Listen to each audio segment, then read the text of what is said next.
अमनेर तालुक्यातील ताज्या बातम्या व ठळक घडामोडींसाठी पाहत राहा JBN महाराष्ट्र।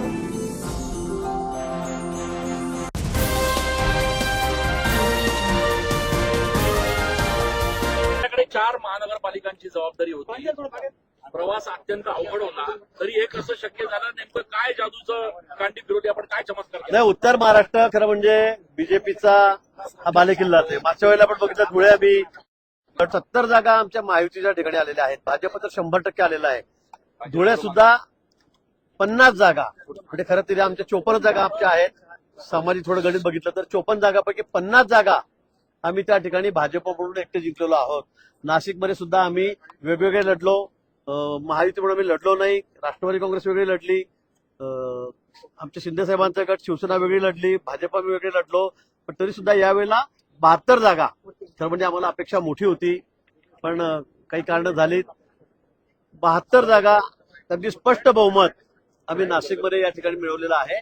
आणि आज आम्ही भाजप आणि शिवसेना आम्ही या ठिकाणी महायुतीमध्ये या युतीमध्ये या ठिकाणी आहोत। कालच परवा 2 दिवस झालं बोलणं सुरू होतं। शिंदे साहेबांची इच्छा होती, देवेंद्रजींनी सांगितलं की या ठिकाणी आपल्याला युतीमध्ये जायचंय, आणि म्हणून आज आम्ही उपमहापौर या ठिकाणी शिवसेनेचे केलेले आहेत। विलास शिंदे आहेत, महापौर म्हणून आमच्या इंगवरीताई या ठिकाणी निवडून आलेल्या आहेत। आणि खरंच मनापासून मी मतदारांचे आभार व्यक्त करतो, नाशिककरांचे आभार व्यक्त करतो की गेल्या वेळी सुद्धा स्पष्ट बहुमत त्यांनी आम्हाला या ठिकाणी दिलं होतं, आणि यावेळेला सुद्धा स्पष्ट बहुमत त्यांनी आम्हाला या ठिकाणी दिलेलं आहे। आता आम्ही दोघं एकत्रित झालो तर मग खूप मोठा आकडा आता आमचा या ठिकाणी झालेला आहे।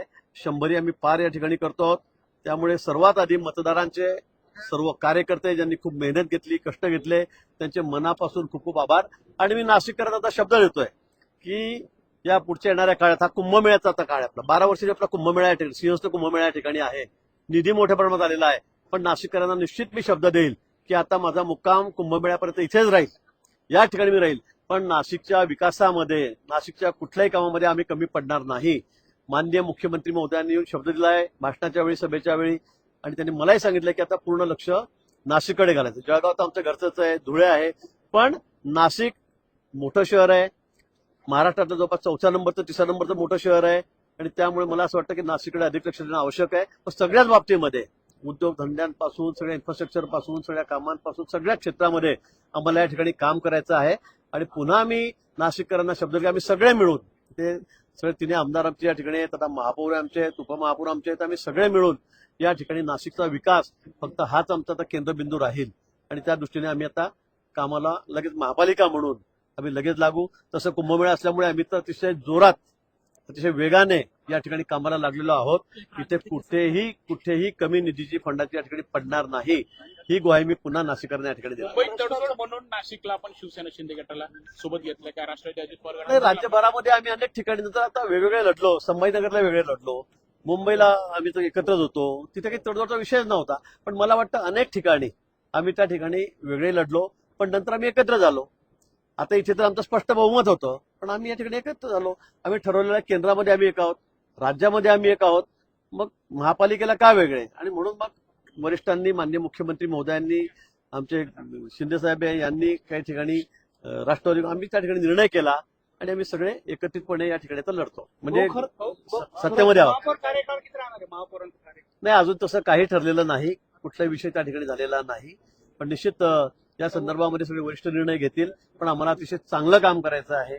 आम्हाला कुंभमेळा असल्यामुळे खूप ते चॅलेंजिंग आहे, आव्हानात्मक आहे, त्यामुळे आम्हाला चांगलं काम करायचं आहे। खरं कालपर्यंत आमची बोलणी सुरू होती, पण शेवटच्या टप्प्यामध्ये रात्री सकाळी पहाटे उपमहापौरांचं नावही ठरलं, तर म्हणजे आमचे मच्छिंद्र सानप यांचं नाव आम्ही जाहीर केलेलं होतं, आणि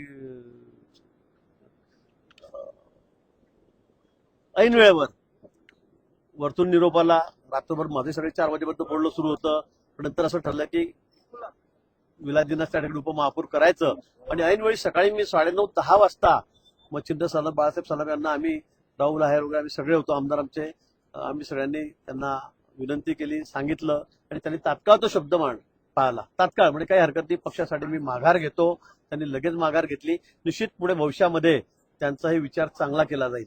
निर्णय घेताना उशीर का होत होता? शिवसेना सोबत घेण्यासाठी उशीर का होत होता? नाही, उशीर तसं नव्हतं. तसं 2-3 दिवसापासून 3 दिवसापासून आमची तयारी झालेली होती. नावाबाबत फक्त हे होतं की कोणाचं नाव करायचं, काय घ्यायचं म्हणून शिंदे सेनेकडून आमच्या साहेबांच्या, त्यामुळे त्याला विलंब लागला. बाकी दुसरं काही नव्हतं. पण 3-4 दिवसापासूनच मला सीएम साहेबांनी सांगितलं होतं की आपल्याला युतीमध्ये जायचं आहे आणि म्हणून मग आम्ही तशीच तयारी केली. अनेक कॉन्ट्रोवर्सी झाल्या मधल्या काळामध्ये, नाराजी नाट्य झालं, या सगळ्यांच्या व्यतिरिक्त सुद्धा तुम्ही जवळपास नाशिकमध्येच होतात, बाकी महापालिका सुद्धा. किती आव्हानात्मक होतं, 100च्या जवळपास तुम्हाला पोहोचायचं होतं, पण ही जागा एवढ्या येणं सुद्धा किती आव्हानात्मक होतं तुमच्यासाठी? नाही, आपण म्हणतात ते खरं आहे की खूप आव्हाने वेळेला होतं. आपण हे सगळे बघितले कसे कसे सगळे चक्र फिरत गेले, कसं कसं सगळं तुम्ही दाखवत होता रोज. आणि खरं म्हणजे या बाबतीमध्ये खरं नाशिकची परिमाणी खूप मोठी म्हणजे आम्हाला की फार ते बरंही वाटलं नाही, फार शोभेशीर नव्हतं. अशा काही गोष्टी निश्चित घडल्या, त्यामुळे आव्हान खूप मोठं होतं. जेव्हा जळगावला तर मी 3 दिवस गेलो, धुळ्याला 3 दिवस गेलो, तिथे तर 100% निकाल लागलेला आहे. तिथली आम्हाला चिंता नव्हती. तिथले आमचे आमदार आहेत, सगळे सक्षम आहेत. तिथे राजू मामा भोळे होते आमचे, तिथे आमचे मंगेशदादा चव्हाण चाळीस त्यांनी सगळा चार्ज घेतलेला होता. त्यामुळे तिथे आम्ही 100% जागा जिंकलो. मी 3 दिवस गेलो. धुळ्याला पण तसंच केलं आम्ही, तिथे सुद्धा 90-95% जागा आम्ही जिंकल्यात. पण नाशिक जिंकणं हे अतिशय आवश्यक होतं, कारण कुंभमेळा या ठिकाणी होता आणि म्हणून या ठिकाणी अनेक संकटं आलीत, ही वस्तुस्थिती आहे. आणि सगळे ती महाराष्ट्राच्या जनतेने ही सगळ्या आपल्या माध्यमातून, मीडियाच्या माध्यमातून बघितलेली होती. पण तरी सुद्धा कार्यकर्ते कुठे मागे सरले नाही. तर मी नावं घेतले तर थोडं हे होईल, पण अनेक जण प्रमुख पदाधिकारी त्यांनी खांद्याला खांदा लावून आमच्या या ठिकाणी होते. कार्यकर्ते अतिशय जोरात ते कामाला लागलेले होते.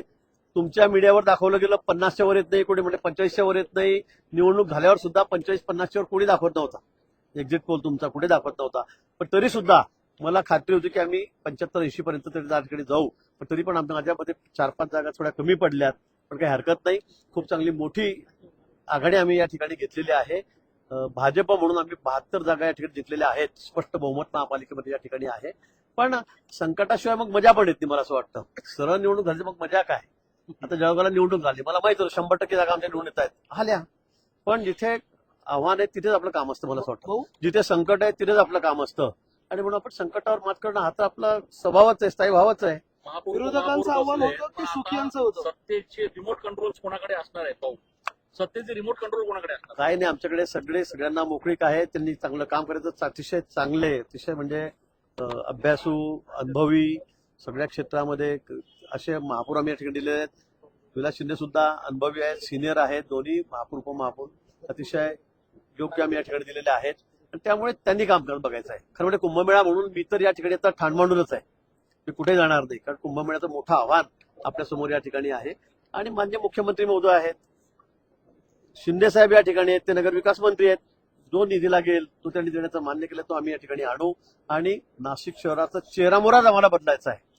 अतिशय म्हणजे सगळ्यांनी बघितलं पाहिजे की या 5 वर्षामध्ये, विशेष म्हणजे या 2 वर्षामध्येच कुंभमेळ्यापर्यंत या नाशिक शहराला आम्हाला सगळ्यांना बदलायचं आहे. त्याचा चेहरामोहराच आम्हाला बदलायचा आहे. भाऊ, खरं तुम्ही असं म्हणालात की अनेक आव्हानं होती, ही विरोधकांची होती की सुखियांची होती तुमच्या? आपल्याला माहित आहे ते सगळं. आता मी काय त्या बाबतीवर बोलणार नाही. पण खरंच मला हे वाटतं की आम्ही जर सगळे एक म्हणून लढलो असतो तर 100 आकडा पार करणं काही कठीण होतं, हे आपल्यालाही माहित आहे. आपण यातले जाणकार आहात सगळे. पण काही गोष्टी घडल्या, काही मनासारख्या झाल्या नाही, म्हणून झाली थोडी गडबड.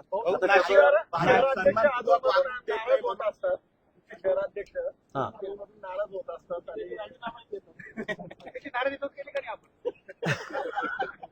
चला पुढचा विषय. नाशिकमध्ये शिवसेनेचा सोबत घेतलेला आहे, परंतु मालेगाव मधनं पण तुम्हाला शिंदेच्या शिवसेनेकडनं असा काय प्रस्ताव आलेला होता की एमआयएम सोबत जाण्यासाठी एकत्र या, त्याबाबत काय ठरलेलं आहे? नाही, मी आधीच सांगितलं, आमची भूमिका पक्षाची हीच आहे. आमचे रवींद्र चव्हाण आहेत, त्यांची भूमिका आहे, माननीय मुख्यमंत्री मोदींची माझं बोलायला. पण आम्ही एमआयएम बरोबर कदापि जाणार नाही, जाऊ शकत नाही. त्यांनी आम्हाला महापौर करायचं म्हटलं, असे प्रस्ताव आले तरी सुद्धा आम्ही त्या ठिकाणी जाणार नाही. आम्ही त्या ठिकाणी तटस्थ राहू. आम्ही कुठल्याही अजून एक दुसरी इस्लामिक पार्टी आहे, आम्ही त्यांच्याबरोबरही नाही. आणि आम्ही एमआयएम बरोबर जाणार नाही. शिवसेनेचा प्रस्ताव आपण फेटाळताय, मालेगाव मधनं आलेला शिवसेनेचा प्रस्ताव आपण फेटाळला नाही, असा कुठला प्रस्ताव नाहीये. पण आम्ही पुन्हा सांगतो, आम्ही वेळप्रसंगी तटस्थ राहू. पण एमआयएम बरोबर जाणं कदापि शक्य नाही, आम्हाला कदापि शक्य नाही. भाऊ, नाशिक महानगरपालिकेत सत्ता मधून निवडणुका स्वतंत्र लढवल्या, भाजप सन्मानपूर्वक वागणूक देत नाही हे कारण ते शिवसेनेने स्वतंत्र निवडणूक लढवल्या मात्र काय झालं की आज भाजपला ते सन्मानपूर्वकचा विषय नाहीये. दादा भुसेंचं माझं पुन्हा सुरुवातीला बोलणं झालं तेव्हा त्यांनी 45 जागांची मागणी केली होती. नंतर ते 40 जागांवर आले होते. पण ऑलरेडी आमचे जवळपास 67 आणि 10 77 नगरसेवक आमच्याकडेच होते. त्यामुळे मग एवढ्या जागा दिल्या तर मग आमचे नगरसेवक जे सिटिंग आहेत त्यांनाही आम्हाला जागा देता येत नव्हत्या, तिकीट देता येत नव्हतं. आणि त्यामुळे मग आम्ही स्वतंत्र लढण्याचा दोघांनी निर्णय त्या ठिकाणी घेतला. अतिशय मैत्रीपूर्ण आमची लढत झाली. त्यांच्या जागा 26 आल्या, आमच्या 72 आल्या, काही हरकत नाही. सायझेबल आकडा आहे. आणि आता तर आम्ही 100 पार केलेले दोन्ही मिळून.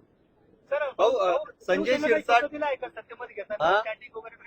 काय अजून तसं काहीही बोलणं झालेलं नाही किंवा ठरलं नाही. त्यांनी सांगितलं आम्हाला महापौर उपमहापौर पण आम्हाला द्या, आम्ही त्याला ते दिलेलं आहे. संजय शिरसाट यांनी असा दावा केलेला आहे शरद पवार 2022 मध्येच एनडीएमध्ये सहभागी होणार होते, मात्र काही खात्यांवरून ती चर्चा थांबली.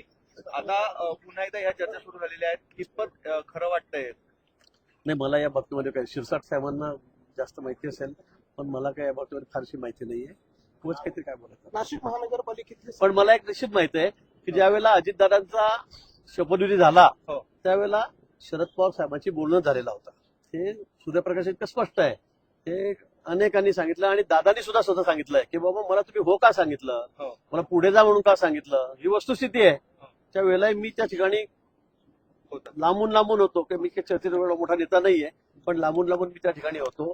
पण त्यावेळेला एक खरं आहे की अजितदादांना सुद्धा पवार साहेबांनीच पाठवलेलं होतं. त्यांनी सुद्धा मान्य केलं होतं.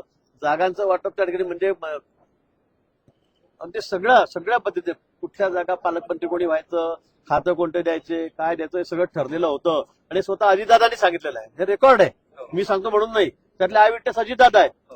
त्यामुळे त्यांनी सांगितलेलं होतं. आमच्या वरिष्ठांची पवार साहेबांचं बोलणं झालेलं होतं. पण पंतप्रधान आल्यानंतर लगेच त्यांनी नाही सांगितलं. आपण तिथं बघितलेलं आहे. नंतर पुन्हा मग शपथविधीला त्यांनी मान्यता दिली अजितदादांच्या. ते झाल्यावर पुन्हा ते त्यांनी पिछेमूड का केलं या बाबतीत ते सांगू शकतील. भाऊ नाशिक हो, नाशिक महानगरपालिकेत आपण एक हत्ती सत्ता मिळवली, सत्ता स्थापन झालेली आहे. पक्षाकडनं तुम्हाला अपेक्षा आहे का रिटर्न गिफ्टची पालकमंत्री पदाचा? कोणाची? तुमच्या पालकमंत्री पदाचं शिंदेने return सोबत gift तुम्हाला घेतलंय मिळेल? त्याच्यात मी कुठल्याही फळाची इच्छा न करता काम करत असतो. मला कुठलीही अपेक्षा नाही, इच्छा नाही. आता चांगलं चाललेलं आहे. झालं तर ठीक आहे, नाही झालं तर अजून ठीक आहे. या ठिकाणी आता कुंभमेळा आमच्यासाठी आमचा केंद्रबिंदू आता कुंभमेळा आहे. सिंहस्थ कुंभमेळा आहे आणि त्याकडे आता आम्ही लक्ष दिलेलं आहे. त्यामुळे मला फार पालकमंत्री मिळालं काय नाही मिळालं काय मी काही फार तसा आग्रह नाहीये. झालं तर अधिक चांगलं होईल. थोडी प्रशासनावर पकड येते, काम अधिक चांगलं करता येतं. नाही झालं तरी आम्ही त्याच पद्धतीने काम करतो. ही सत्ता नाशिक महानगरपालिकेची ही सत्ता आहे. हा, कुंभमेळा आहे. महापालिकेतल्या कर्मचाऱ्यांमध्ये म्हणजे संख्येमध्ये मोठा अभाव आहे. कर्मचाऱ्यांची भरती प्रामुख्याने करावी लागणार आहे. अनेक जे योजना आहेत ते खासगीकरणाच्या माध्यमातून राबवल्या जातात. याचे कसं बघता? नाही, वस्तुस्थिती आहे. इथे खरं भरती झाली पाहिजे, रिक्रुटमेंट झाली पाहिजे. अनेक त्या ठिकाणी संख्या मग सगळ्यात खालपासून वरपर्यंतच्या पदांच्या कमी आहेत. आता आम्ही पहिलं आमचं काम तेच राहील की सगळी ही भरती आम्हाला करायची आहे. कारण आता कुंभमेळा पण आहे आणि त्यासाठी आम्हाला कुठले कारण सांगता येणार नाही. त्यामुळे आता आधी मुंबईला जाऊन तसं या बाबतीमध्ये अनेक वेळा चर्चा झाली, अधिकाऱ्यांच्या आमच्या बैठकी झालेल्या आहेत. पण मला वाटतं आता अंतिम टप्प्यामध्ये सगळं आहे आणि आम्ही आता तर आमची महापौर उपमहापौर या ठिकाणी सगळी बॉडी या ठिकाणी फॉलोअप करेल. मला वाटतं लवकरच हा प्रश्न आता या महिन्याभरामध्ये हा प्रश्न आम्ही सोडू. नाशिक महानगरपालिकेची जी सत्ता आहे आता तो थोडा टेक्निकल विषय आहे, तो थोडा तांत्रिक विषय आहे. तो तपासूनच आम्ही त्या ठिकाणी तो करू. नाशिक महानगरपालिकेची सत्ता तुमच्या नावाने ओळखली जाणार आहे. नाशिक महानगरपालिकेची सत्ता तुमच्या नावाने ओळखली जाणार आहे. महापौर उपमहापौर कोणी असतं तरी गिरीश महाजनांची सत्ता असं म्हणून ओळखलं जाणार आहे. भ्रष्टाचार मुक्त कारभाराची अपेक्षा नाशिककरांनी करायची का? आमच्याकडे कोणाच्या नावाने काहीच होत नाही. ते पक्षाचं फक्त नाव असतं, एक लक्षात घ्या. गिरीश महाजन निमित्त आहे, पण माझ्या नावाने ओळखले जाते, त्याच्या नावाने ओळखले जाते असं नाहीये. मी या ठिकाणी मला जबाबदारी सोपवलेली होती उत्तर महाराष्ट्राची, म्हणून मी पूर्ण वेळ या ठिकाणी होतो. पण नाव भाजपचंच आहे ना, आता महायुतीचं आहे. एखादी आधी मी स्पष्ट करू इच्छितो या ठिकाणी. पण निश्चित आमचा या ठिकाणी प्रयत्न राहील की येणाऱ्या पुढच्या काळामध्ये तुम्हाला सगळी परिस्थिती बदललेली दिसेल. कोणालाही या ठिकाणी त्रास होणार नाही, कोणालाही कुठले प्रॉब्लेम येणार नाहीत. अशा पद्धतीने आम्ही सगळा कारभार या ठिकाणी चालवणार आहोत. आमचे दोघेही महापौर उपमहापौर यांना या बाबतीमध्ये सांगण्यात आलेलं आहे. पुन्हा एकदा आम्ही सगळे नगरसेवक, सगळे पदाधिकारी या ठिकाणी बसू आणि सगळ्या सूचना आम्ही त्यांना देणार आहोत.